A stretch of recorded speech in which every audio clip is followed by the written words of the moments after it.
अस्सलाम वालेकुम नाज़रीन, मैं हूँ शगुफ्ता बलोच और आप देख रहे हैं मेरा यूट्यूब चैनल मेरा जहान। नाज़रीन, आज 14 सितंबर है और आज ज़हीर और शब्बीर की ज़मानतों की दरख्वास्त के हवाले से एक अहम जो है फ़ैसला आना था। अगरचा इस केस की समाअत जो है पहले हुई थी, तो ये फ़ैसले जो हैं वो महफूज हो चुके थे। ज़हीर की जानिब से 3 दरख्वास्तों का आज फ़ैसला सुनाया जाना था। एक दरख्वास्त ज़हीर और शब्बीर की ज़मानत की दरख्वास्त थी। दूसरी दरख्वास्त जो है वो बिनते काज़मी के 164 के बयान की दरख्वास्त थी, जो ज़हीर की तरफ से दी गई थी। जी, मेरी जो बीवी है उसका 164 का बयान जो है वो दोबारा लिया जाए। तीसरी दरख्वास्त भी ज़हीर की जानिब से दी गई थी, जिसमें उसने कहा था कि वो अपनी बीवी से मिलना चाहता है, क्योंकि वो अपनी बीवी का जो है यानी बिनते काज़मी का कानूनी और शरई जो है वो शौहर है, इसलिए उसे अपनी बीवी से मुलाकात की इजाज़त दी जाए। इस हवाले से केस की जो है वो कई रोज़ समाअत होती रही और जिब्रान नासिर की तरफ से भी दलाइल दिए गए और मुल्ज़िमान के वकील की तरफ से भी जो है वो दलाइल दिए गए, और फिर ये फ़ैसला इस पर जो है फ़ैसला इन 3 दरख्वास्तों पर फ़ैसला महफूज कर लिया गया था। आज इन 3 दरख्वास्तों पर महफूज फ़ैसला जो है वो सुनाया गया, जिसके नतीजे में जहाँ तक इनकी ज़मानतों का ताल्लुक़ था, दोनों भाइयों की, शब्बीर और ज़हीर की ज़मानतों की बात थी, तो जज साहब ने ज़हीर और शब्बीर की जो है वो ज़मानत की दरख्वास्त मंजूर कर ली और इनको रिहाई का हुक्म दे दिया है। लेकिन अभी तक इनकी रिहाई अमल में नहीं आई, क्योंकि जब तक इस ज़मानत का जो रिहाई का जो तहरीरी फ़ैसला जो है वो सामने नहीं आता, उस वक्त तक इनकी रिहाई नहीं होगी। दूसरा ये भी देखा जाएगा कि ये जो रिहाई इनका हुक्म जो दिया गया है, इनकी ज़मानत की दरख्वास्त जो मंजूर की गई है वो 2-2 लाख मुचलकों के इवज़ मंजूर की गई है। तो अब ये देखते हैं कि इनके 2-2 लाख रुपए जो है वो कैसे जमा होते हैं। इससे पहले अगर हम देखें कि इनके जो 2 सहूलतकार थे, यानी जो निकाह है और जो इनका गवाह था, उनकी भी ज़मानत जो है वो मंजूर हो चुकी है, लेकिन उनके जो मुचलकों के पैसे हैं, 1-1 लाख मुचलकों के एवज़ जो है वो इनकी ज़मानत जो है वो मंजूर हुई थी, लेकिन अभी तक इनके पैसे जो हैं वो अदालत में जमा नहीं कराए जा सके, जिसकी वजह से ये अभी तक जो है वो जेल में हैं। तो ज़हीर और शब्बीर के हवाले से भी अब देखते हैं, क्योंकि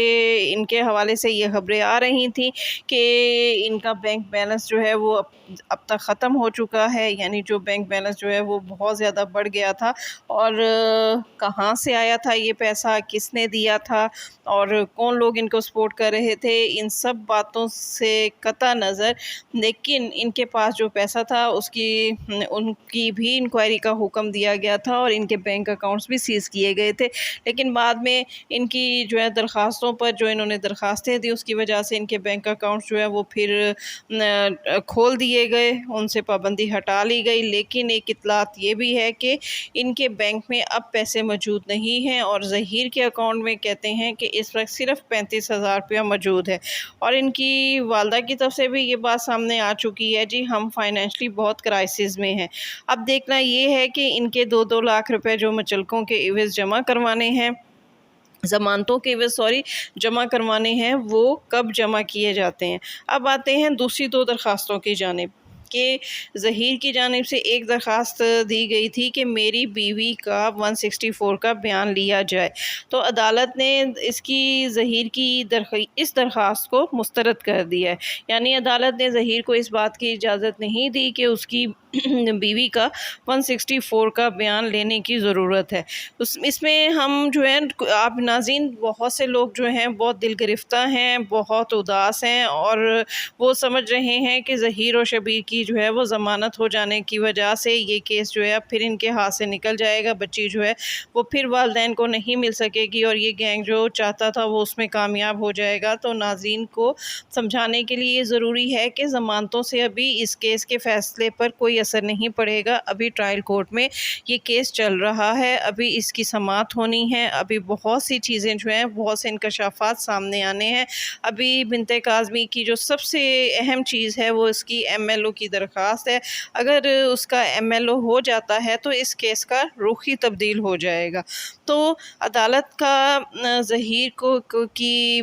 जो है मुबैना बीवी बिनते काज़मी का 164 का बयान ना लेना एक ایک خوش آئند بات ہے، اور اس حوالے سے اگر ہم دیکھیں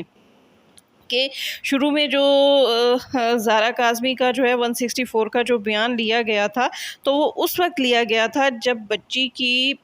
کا پہلا میڈیکل جو ہے وہ ہوا تھا، اور اس کی رپورٹ کی روح سے بچی جو ہے کی عمر جو ہے وہ 17 سے 18 سال آئی تھی، اور اسی جو ہے رپورٹ کو جو ہے وہ بنیاد بنا کر اس کے 164 کے بیان کو اہمیت دی گئی تھی بنت کاظمی کے، اور اس نے عدالت میں آ کر کہا تھا کہ جی وہ عاقل اور بالغ ہے، اس کی عمر 18 سال ہے، اور میڈیکل رپورٹ میں بھی یہ بات ثابت ہو گئی ہے۔ تو تب عدالت نے اس کو اختیار دیا تھا کہ وہ اپنی مرضی سے جہاں جانا چاہتی ہے وہ جا سکتی ہے، یعنی اس نے بنت کاظمی کو اختیار دیا تھا کہ وہ اپنے والدین کے ساتھ جانا چاہتی ہے تو اپنے والدین کے ساتھ چلی جائے، اور اپنے شوہر کے ساتھ جانا چاہتی ہے تو اپنے شوہر کے ساتھ چلی جائے۔ تو اس موقع پر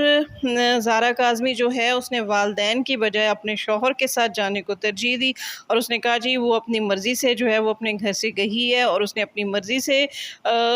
ظہیر سے جو ہے وہ شادی کی ہے، اور وہ باقی زندگی بھی اسی کے ساتھ گزارنا چاہتی ہے۔ تو اسی لیے اس کے 164 کے بیان کو اہمیت دیتے ہوئے اسے ظہیر کے ساتھ جانے کی اجازت دی گئی تھی۔ جہاں تک اب 164 کے بیان کی بات ہے، تو اب کیس کا رخ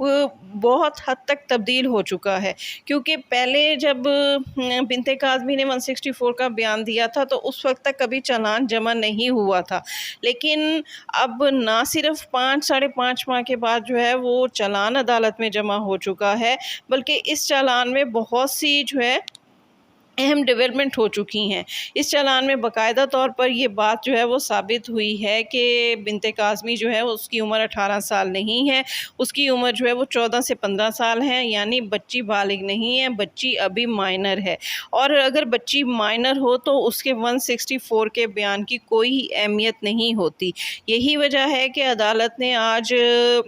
بنت کاظمی کے 164 کے بیان کی درخواست کو مسترد کر دیا، اور کہا کہ اس کی ابھی کوئی ضرورت نہیں ہے۔ تو اس سے سمجھ آتا ہے کہ اگر عدالت